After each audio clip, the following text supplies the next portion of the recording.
الطيبون المحترمون الوطنيون اللي بيحبوا البلد. بكرة إن شاء الله يوم جميل على مصر بإذن الله. وديت بكرة هيبقى شهادة وفاة الإخوان المجرمين والجبهة المهلبية بتاعتهم دي بكرة. لما نشوف عددهم في الشارع، مجموعة من الصراصير ماشية في الشارع كده، ونشوف قد إيه الشعب المصري نابذهم، وإن هم قلة قليلة إرهابية خائنة لا تحب هذا الوطن. ده كل قرية فيها 2-3 إخوان بس، إنما الشعب المصري 99% منه كلهم ناس وطنيين محترمين وما بيخافوش من حد. ما بنخافش من حد. وحياتك ما هتهز شعرايه في راسي، لا انت ولا المرشد بتاعك ولا اللي بيمولك في قطر ولا تركيا، اردوغان ولا حمد ولا تميم ولا اي حد، مش هيهزوا شعره في راسنا ان شاء الله. وكل المؤامرات دي هتكون تحت حذاء الشعب المصري، تحت حذاء الشعب المصري ان شاء الله. صفات اليهود في القرآن واللي بيتطابق معاها الإخوان، يعني الصفات البشرية، احنا ملناش علاقة بالدين وقلت الكلام ده قبل كده. اليهود والإخوان بيشتركوا في إيه؟ 1، إن هم يكتمون الحق. 2، يأكلون أموال الناس بالباطل، أموال الزكاة بيجمعوها يجيبوا بهم اللطوف ويوزعوها على بعض. 3، الجبن الشديد. عمر ما تلاقي إخواني وشك في وشه كده، لا لا لا لا لا لا.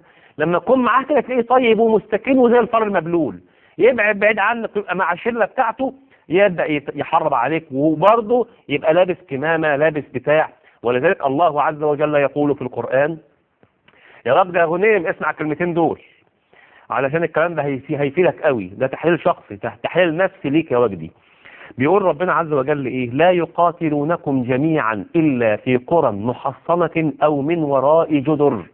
عمر اليهود ما يقابلوك كده الوش في الوش، لازم يعملوا جدر عازلة زي فلسطين، ويعملوا مستوطنات ويقعدوا فيها ويقتلوا من ورا الجدر دي. كذلك الإخوان يحطوا قنبلة تحت شجرة تحت مش عارف ايه ويروح يستخبى بعيد، انما يجي لك بشكل مباشر هو أجبن من كده بكتير قوي. نمرة 4، الخيانة للعهود، فهم أصحاب عبارة لا يوجد وعود مقدسة. دول اليهود طبعا، والإخوان أيضا في نفس الوقت. عمرك سمعت لهم عهد وشفت منهم وفاء؟ أبدا. يا ما عهد الناس ووعد الناس مشاركة وليست مغالبة، ماشي يا سيدي. سلمية، ماشي يا سيدي. هنجيب نائب للرئيس معرفش مسيحي ونائب امرأة، ماشي يا سيدي. هنشارك معرفش كل القوى السياسية في ان احنا نعمل مع مشروع وطني معرفش ايه، مشروع مع النهضة يا ما وعدوا الشعب المصري وعود، وفي كل مرة ينقضون عهدهم. عالم مفطورة على الخيانة، مفطورة، رضعوا لبن الكذب والخيانة بس، غير كده مفيش. ولذلك اليهود في القرآن ربنا يقول عنهم ايه؟ أو كلما عاهدوا عهدا نبذه فريق منهم بل أكثرهم لا يؤمنون. وفي آيات تانية، فبما نقضهم ميثاقهم لعناهم وجعلنا قلوبهم قاسية يحرفون الكلمة من بعد مواضعه أو عن مواضعه. يعني يحرفوا حتى القرآن علشان خاطر يحققوا به مكاسب. هو ده بيحرف القرآن علشان يحقق مكاسب سياسية. تبقى الآية نازلة في يهود بنو النضير وهم ياخدوها يستخدموها في تفجير مديرية أمن المنصورة. تبقى الآية نازلة في موقف معين أيام الرسول صلى الله عليه وسلم ياخدوها علشان يقتلوا بها جنودنا في رفح والعريش. يستخدموا حتى ويستغلوا حتى كلام رب العالمين ويحرفونه عن مواضعه. بيتاجروا بالقرآن الكريم زي ما النهاردة بيتاجروا بالمصحف ويرفعوه وينقضوا العهد. ما لهمش عهد. هات لي إخوان اداك وعد أو عهد بحاجة ووفى معاك، لا يمكن، لا يمكن، ما يبقاش إخواني.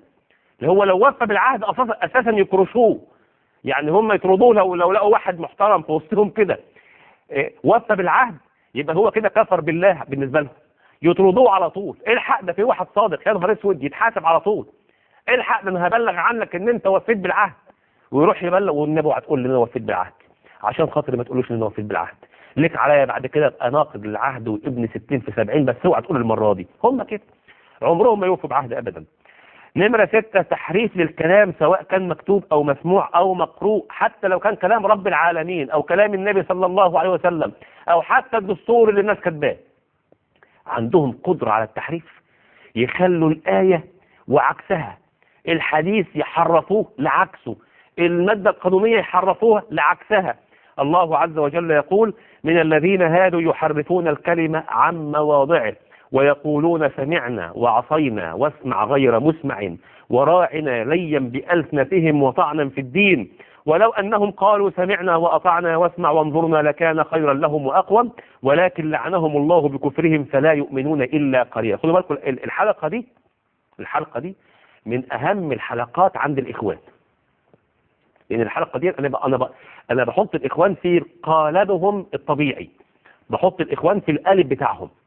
من الناحية الدينية هم مسلمين الله أعلم بإسلامهم، إنما نتكلم عن النواحي البشرية على الصفات البشرية هم زي اليهود تماما بتمام. ولذلك حرفوا القرآن الكريم، وشوفنا التحريف ده أكثر من مرة. بيستغلوا كلام الرسول صلى الله عليه وسلم استغلال خطأ، بيحرفوا حتى الأحاديث عن معناها نفسه يحرفوه غلط، الدستور والقوانين بيحرفوها برضو عن معانيها غلط، وهم أجدع ناس في المسألة دي. أنا سريع عشان خاطر فيه كلام مهم عاوز أقوله. نمرة 6 الإفساد في الأرض. الإفساد في الأرض في أكثر من اللي الإخوان بيعملوه، فساد يوم بعد يوم. وقضينا إلى بني إسرائيل في الكتاب لتفسدون في الأرض مرتين. اليهود هيفسدوا مرتين، الإخوان أفسدوا 50 مرة. يعني اليهود أفسدوا مرتين بكلام رب العالمين، إنما الإخوان بيفسدوا كل يوم. تفوقوا على اليهود في الإفساد في الأرض. قتلهم خيرة الناس من العلماء والدعاة والأنبياء حتى. اليهود كانوا بيقتلوا الأنبياء ويقتلون الذين يأمرون بالقسط من الناس، والله عز وجل يقول ويقتلون النبيين بغير حق. اليهود بيقتلوا الأنبياء ويقتلون الدعاة الصالحين، كذلك الإخوان. وأظن عماد عفت هو خير دليل. طب بيشتبهوا مع الشيعة في إيه؟ الإخوان بيشتبهوا مع الشيعة في 3 حاجات. رقم 1 التقية، إنه بيقول خلاف ما يبطن، لا أنا معاك أنا حبيبك أنا بتاع، لكن اللي جوه حاجة تانية خالص. نمرة 2 بيدفعوا السبع أو العشر من دخلهم للجماعة، والشيعة بيدفعوا الخمس. نمرة 3 إن الإمام عندهم معصوم، الإمام في الشيعة معصوم ما بيخطئش زي ربنا كده والعياذ بالله. والإمام عند أيضا عند الإخوان المجرمين أيضا معصوم، لما يقول حاجة يسمعوها. حتى واحد منهم قال لو المرشد قال لي إن أنبطح، هو قال كده لو المرشد قال له إنه ينبطح هينبطح، ليفعل به المرشد ما يشاء. معرفش وجد غنيم عنده علم بالحكاية دي ولا ما عندوش؟ موضوع الانبطاح ده يا وجد عندك علم بيه ولا ما عندكش علم بيه؟ أخيرا بيشتبهوا مع الخوارج طبعا في انهم بيتاجروا بكلام رب العالمين. بكره هم ناويين يرفعوا المصاحف، طبعا دي اهانه لكلام رب العالمين. اللي اهان المصحف اللي رفعه، اللي اهان المصحف اللي طلعه من بيته علشان يتاجر بيه، اللي اهان المصحف اللي طلعه علشان خاطر يصوره وهو عليه دم ويحط السلاح في ناحيه والمصحف في ناحيه وعليه دم علشان يستفز مشاعر الناس فيخرجوا معاه. وده مش هيحصل طبعا لان الشعب واعي. ايوه هاتها ممدوح بعد اذنك استاذ ممدوح. اهو هي دي الصوره اللي هيصدرها لكم بكره، ديت الصوره اللي هم عاوزين يصدروها للناس، المصحف وعليه دم والخرطوش في الايد الثانيه، على اعتبار يعني ان هم هيكذبوا، على اعتبار ان الشرطه ضربت عليهم رصاص وداسوا او قتلوا منهم الناس وسالت دماؤهم على المصاحف وداسوا على المصحف باقدامهم. طبعا الصوره دي متصوره ومفبركه من الان، ادي الفبركه هيت، هيوريك المصحف عليه دم وهيوريك رصاص موجود معاهم وهيقول لك ان الشرطه ضربت علينا رصاص والمصحف الدماء بتاعتنا سالت عليه وداسوا على المصحف. والكلام ده كله كلام كذب. لا تصدقوا هذه الصور ولا تسمعوا لهذه الاشاعات. هم اللي هيدوسوا على المصحف، هم اللي هيحرقوه، هم اللي هيحطوا عليه دم، هم اللي هيتاجروا به بكره، هم اللي هيهنوه. ولذلك هؤلاء قوم لا يعرفون الإسلام ولا يعرفون حق القرآن ويهينون كلام رب العالمين علشان المرشد بتاعهم وعلشان الناس بتوعهم وعلشان يقعدوا على الكرسي تاني، وهيفضل كلام ربنا فوق الرؤوس. وأنا واثق إن الشرطة بكرة اللي هيلاقي منهم مصحف هيشيلوا ويبوسوا ويحطوا على راسه إن شاء الله، لأن رجالتنا رجالة الشرطة المحترمين والجيش المصري المحترم مؤمنين بحق، مسلمين بحق. والله لو في جندي مسيحي بكره وشاف المصحف انا عارف انه هيقبله ويحطه على راسه. احنا ناس مسلمين مؤمنين، وانا واثق ان الشرطه هتعمل كده، بل وبدعوهم لكده. اللي يشوف مصحف على الارض يشيله، واللي يشوف مصحف على الارض يحطه في حضنه ويبوسه ويقبله ويحطه فوق راسه. واياكم يا شعب مصر ان انتم تصدقوا هذه الهراءات وهذه الخزعبلات.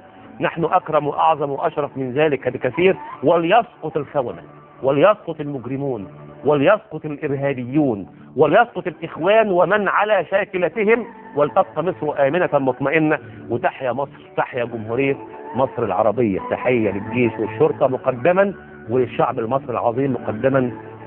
ونلتقي على خير الحلقة الجاية واحنا في قمة الأمن والسعادة إن شاء الله. في أمان الله.